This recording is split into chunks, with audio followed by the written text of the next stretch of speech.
नागपूर हिंसाचार प्रकरणात आता अली मायनॉरिटी डेमोक्रेटिक पार्टीचा पदाधिकारी सय्यद असीम अली चर्चेत। अली औरंग्याचा समर्थक असल्याची माहिती। अलीच्या हालचालींवर तपास यंत्रणांची नजर।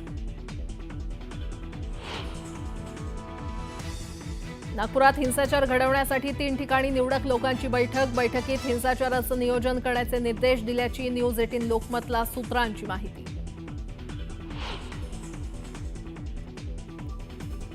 नागपूर हिंसाचाराचं बांगलादेश कनेक्शन समोर। सायबर सेलच्या तपासात चिथावणीखोर पोस्ट बांगलादेशातून व्हायरल करण्यात आल्याची धक्कादायक माहिती उघड। न्यूज 18 लोकमतला वरिष्ठ सूत्रांची माहिती।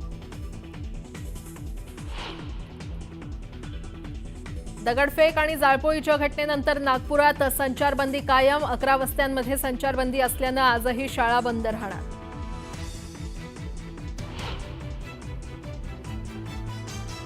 नागपुरातील हिंसाचार प्रकरणी फहीम खानवर देशद्रोहाचा गुन्हा दाखल। फहीम खाननंच जमाव जमवल्याचा एफआयआरमध्ये उल्लेख। लोकांना हिंसेसाठी चिथावणी दिल्याचाही आरोप।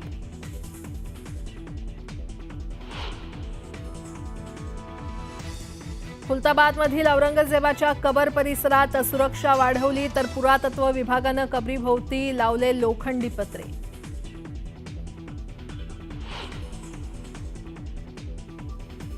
प्रशांत कोरटकरला कोणत्याही क्षणी अटक होणार। कोल्हापूर पोलिसांचं पथक कोरटकरच्या शोधासाठी नागपुरात दाखल।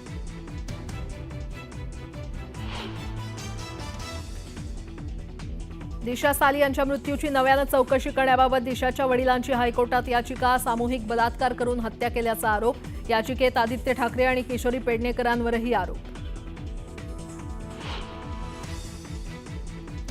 सतीश भोसले उर्फ खोक्याची पोलीस कोठडी आज संपणार। खोक्याला शिरूर न्यायालयामध्ये करणार हजर। खोक्याच्या अडचणीत वाढ होणार का याकडे लक्ष।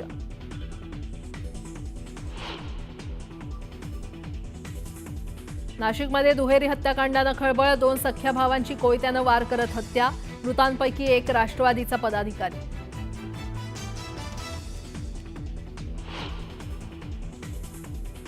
आणि कल्याण डोंबिवलीतील 65 बेकायदेशीर इमारत प्रकरणी बिल्डरच्या अडचणीत वाढ। बिल्डर शालिक भगतचा अटकपूर्व जामीन अर्ज कोर्टानं फेटाळला। खोट्या कागदपत्रांद्वारे सामान्यांची फसवणूक केल्याचा आरोप।